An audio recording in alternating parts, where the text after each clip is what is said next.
अस्सलाम वालेकुम। कैसे स्टूडेंट्स आप? उम्मीद है खैरियत से होंगे। लास्ट वीडियो में हमने सेल डिस्कवरी और सेल पढ़ा था, सेल थ्योरी पढ़ी थी और माइक्रोस्कोपी पढ़ी थी। ठीक है, माइक्रोस्कोप डिस्कवर हो गई। अब जब माइक्रोस्कोप डिस्कवर हो गई तो फिर सेल का स्ट्रक्चर भी हमें पता चल गया कि किस तरह का है। तो आइए आज हम बात करते हैं चैप्टर 2 के topic basic structure of cell की। ठीक, cell are of different shapes and size according to their function. ठीक, साइज और शेप जो भी हो, but all cells basically share same structure. ठीक है, अगर हम बात करें सेल हमने पढ़े हैं दो तरह के, एक एनिमल सेल और दूसरा प्लांट सेल। ठीक, एनिमल सेल और प्लांट सेल में अगर हम बेसिक स्ट्रक्चर देखें, पहले अगर हम एनिमल सेल की बात करें तो उसमें मौजूद है cell membrane, cytoplasm and nucleus. ठीक है, समझ में आ रहा है? यानी अगर सेल का स्ट्रक्चर देखा जाए तो सेल मेम्ब्रेन मौजूद है एनिमल सेल के अंदर,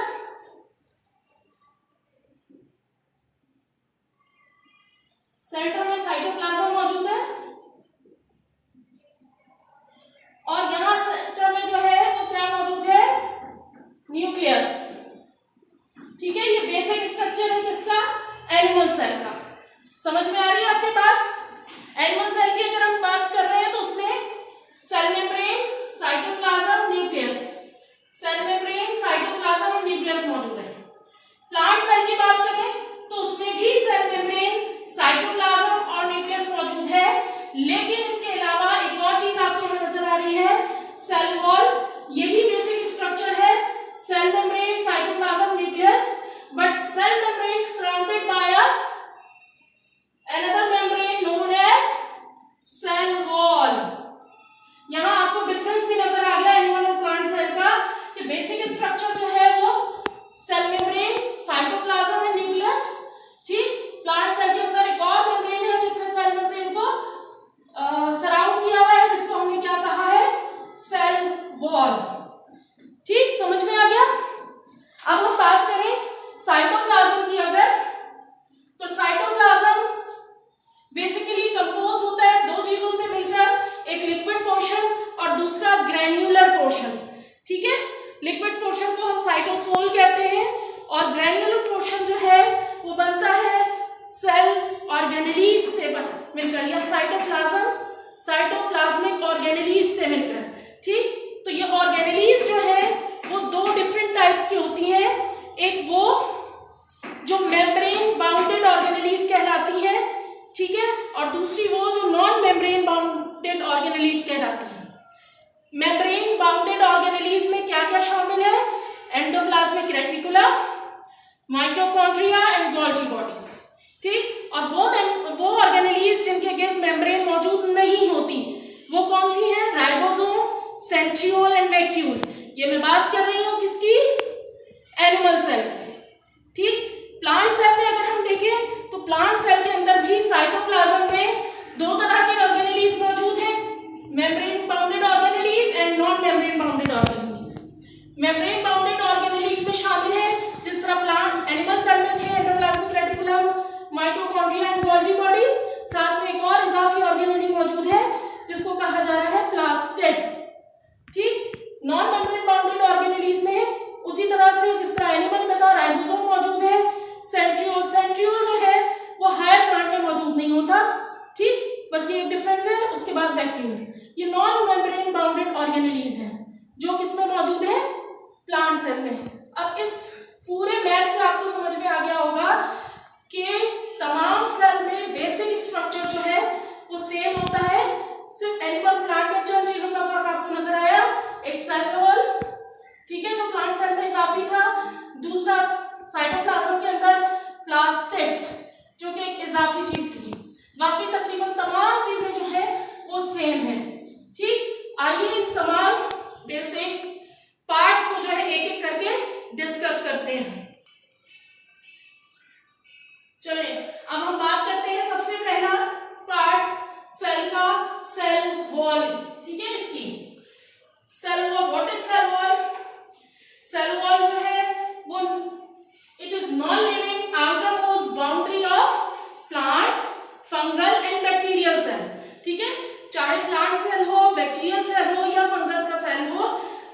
उसकी आउटर मोस्ट बाउंड्री जो है वो नॉन लिविंग होगी और वो क्या कहलाएगी? Cell wall. ठीक है। In plant cell it is composed of cellulose and pectin. Plant cell के अंदर ये सेलुलोज और पेक्टिन से मिलकर बना हुआ है कौन? Cell wall. अल्ट्रा माइक्रोस्कोप से अगर हम इस स्ट्रक्चर को देखें सेल वॉल के, तो आप ये अल्ट्रा माइक्रोस्कोप से अगर सेल वॉल का स्ट्रक्चर देखा जाए तो सेलुलोज के फाइबर्स हैं जो कि क्रिस क्रॉस मैनर में अरेंज हुए हैं। ठीक है।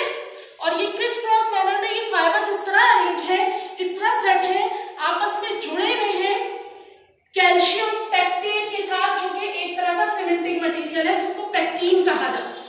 ठीक है। ये पेक्टिन असल में क्या है? कैल्शियम पेक्टेट है, जिसकी मदद से सेलुलोज के फाइबर क्रिस क्रॉस मैनर में अरेंज हुए हैं। अगर अल्ट्रा माइक्रोस्कोप का स्ट्रक्चर हम देखें तो हमें सेल वॉल का स्ट्रक्चर इस तरह से नजर आएगा। ठीक। बैक्टीरियल सेल वॉल को अगर देखा जाए तो बैक्टीरियल सेल वॉल जो है वो प्रोटीन और कार्बोहाइड्रेट से मिलकर बनी है।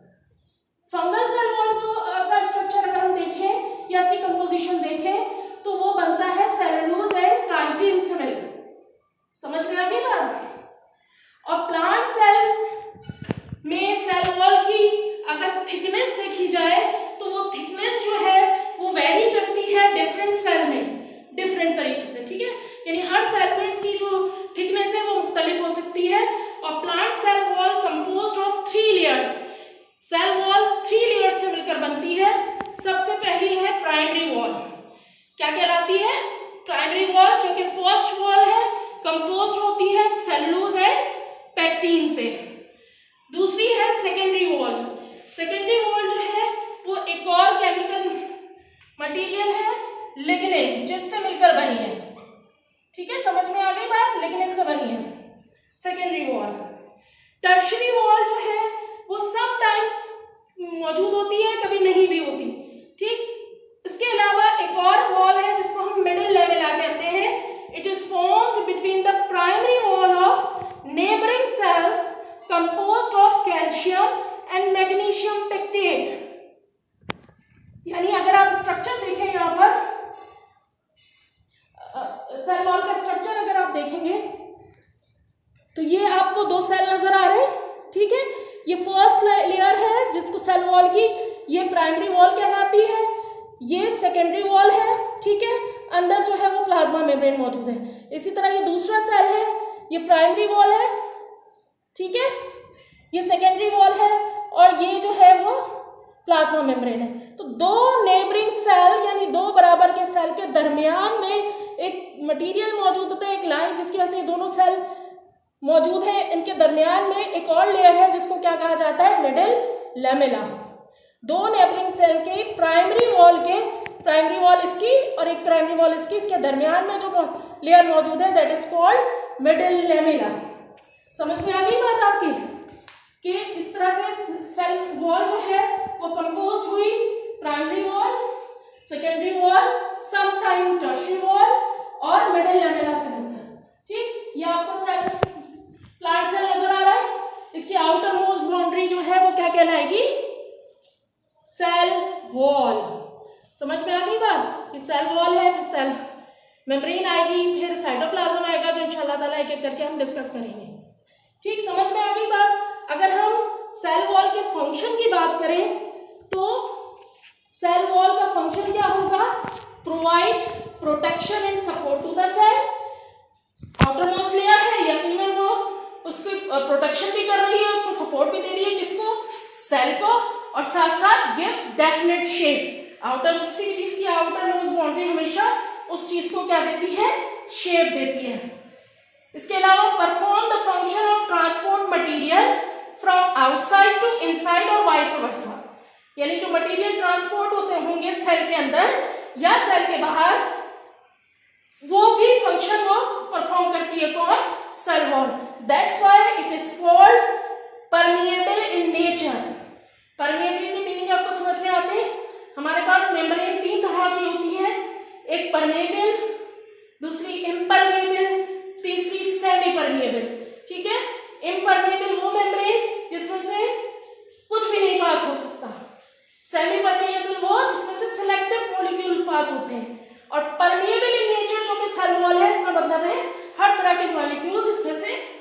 पास हो जाते हैं। उम्मीद है आपको सेल वॉल समझ में आ गई होगी। हमने सेल का स्ट्रक्चर देखा, ठीक है। बेसिक स्ट्रक्चर सेल का क्या है एनिमल और प्लांट सेल में, फिर हमने उसका फर्स्ट पार्ट यानी सेल वॉल डिस्कस किया, और ये सेल वॉल का स्ट्रक्चर कैसा है, केमिकली वो कैसे कंपोज हुई है, वो आपको समझ में आ गया होगा। चलिए अब बात करते हैं सेकंड पार्ट जो था सेल का, सेल मेम्ब्रेन की। सेल मेम्ब्रेन जिसको प्लाज्मा मेम्ब्रेन भी कहा जाता है, ठीक है। एनिमल सेल के अंदर अगर हम देखें तो एनिमल में the nucleus and cytoplasm in all types of cells is enclosed in a membrane called cell membrane और plasma membrane, ठीक। प्लांट्स की और बैक्टीरिया की बात करें तो in plant and bacteria cell membrane itself is surrounded by a cell wall, यानी animal cell की हम बात कर रहे हैं तो एनिमल सेल जो है इसकी आउटर मोस्ट बाउंड्री जो बन रही है तमाम सेल्स में एनिमल में, वो क्या कहला रही है, प्लाज्मा मेम्ब्रेन, ठीक है। और इसी तरह प्लांट सेल की बात करें या बैक्टीरिया की बात करें, अभी हम प्लांट सेल आपके सामने है, तो इसमें जो है सेल मेम्ब्रेन, जो ये सेल मेम्ब्रेन आपको नजर आ रही है, ठीक है, ये प्लाज्मा मेम्ब्रेन जिसको कहा जा रहा है, ये सराउंड हुई होती है किससे, सेल वॉल से, जिसका स्ट्रक्चर अभी आपने पढ़ा था, ठीक। समझ में आ गई बात।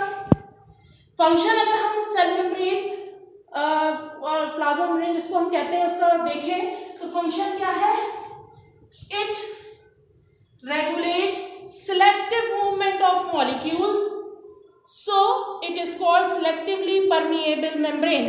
अभी हमने बात की थी सेल वॉल के अंदर कि वो कैसी थी, वो परमिएबल इन नेचर थी, यानी उसमें से तमाम मॉलिक्यूल्स जो है वो इन एंड आउट आ जा सकते थे, जबकि सेल मेम्ब्रेन कैसी है, सिलेक्टिवली इन नेचर, यानी सिलेक्टिवली परमेबल का मतलब या सेमी परमेबल हम जिसको कहेंगे कि इसमें से सिलेक्टिव मॉलिक्यूल्स जो हैं वो पास हो सकते हैं, हर मॉलिक्यूल इसमें से नहीं गुजर सकता। ये एक डिफरेंस है सेल वॉल और सेल मेम्ब्रेन के अंदर, ठीक। समझ में आ गई बात। अच्छा, अगर हम इस सेल मेम्ब्रेन को समझाने के लिए बहुत से साइंटिस्ट ने बहुत से मॉडल जो है वो पेश किए। सबसे एक्सेप्टेबल मॉडल जो था वो प्रेजेंट किया था सिंगर एंड निकोलसन साइंटिस्ट थे, उन्होंने इन 1972 में, यानी सेल मेम्ब्रेन का मॉडल बना के उन्होंने दिखाया कि सेल मेम्ब्रेन की शक्ल कैसी होती है, जिसका नाम है fluid mosaic model of cell membrane, ठीक है। किसने पेश किया था ये मॉडल, दो साइंटिस्ट थे सिंगर एंड निकोलसन, जिन्होंने 1972 में ये बताया, मॉडल बनाया जिसको फ्लूइड मोजाइक मॉडल का नाम दिया गया। अगर इस मॉडल को हम देखें तो ये स्ट्रक्चर आपको नजर आ रहा होगा। सेल मेम्ब्रेन जो है उनका कहना ये था कि सेल मेम्ब्रेन दो पार्ट्स में डिवाइड, दो चीजों से मिलकर बनती है, लिपिड बाइलेयर, ठीक है, लिपिड की बाइलेयर है, ये जो आपको बाइलेयर इस पिक्चर में नजर आ रही होगी, ये दो लेयर्स हैं, ठीक है, जो कि बनी है कौन से केमिकल से मिलके, फॉस्फोलिपिड से। फॉस्फोलिपिड की दो लेयर्स बनी हुई है, ठीक।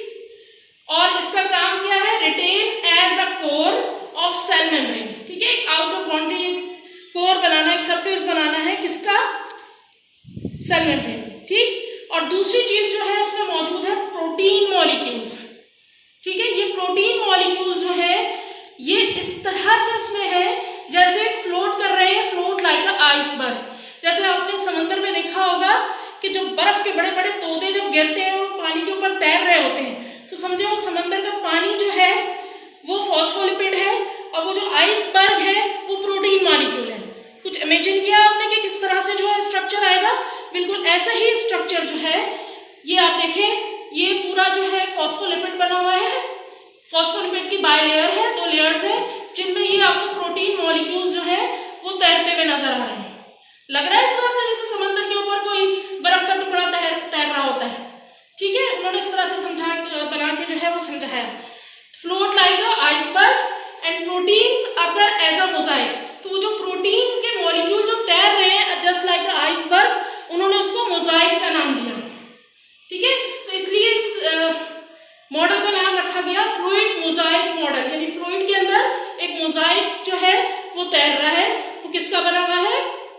प्रोटीन का।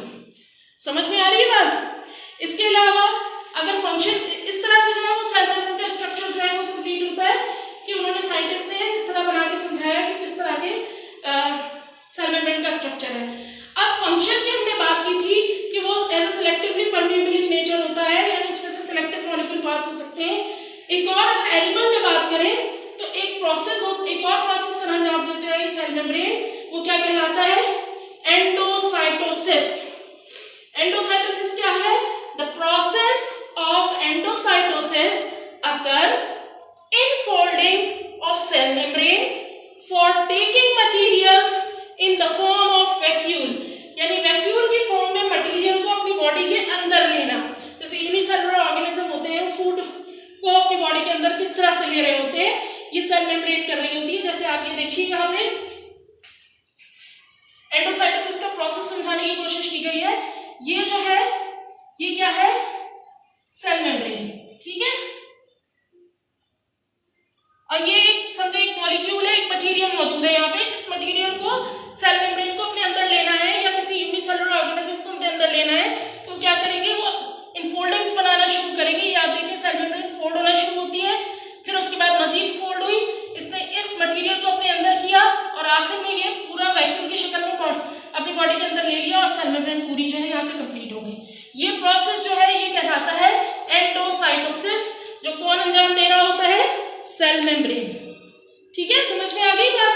सेल मेम्ब्रेन का स्ट्रक्चर समझ में आया कि केमिकली ये जो है लिपिड, बाइलेयर, फॉस्फोलिपिड और प्रोटीन मॉलिक्यूल से मिलकर बना हुआ है। ठीक, और जस्ट लाइक अ प्रोटीन जो है, जस्ट लाइक आइसबर्ग जो है वो सी में जिस तरह से आइसबर्ग तैर रहे होते हैं, बिल्कुल इस तरह प्रोटीन मॉलिक्यूल जो है वो लिपिड बाइलेयर के अंदर जो है वो फ्लोट कर रहे होते हैं। ठीक है, बात क्लियर हो गई? आज हम अपने टॉपिक को यहीं पे खत्म करते हैं। आज हमने बेसिक स्ट्रक्चर सेल का डिस्कस किया और उसके साथ साथ हमने सेल वॉल और सेल मेम्ब्रेन डिस्कस की। अब नेक्स्ट वीडियो में इंशाल्लाह ताला हम साइटोप्लाज्म और न्यूक्लियस की बात करेंगे।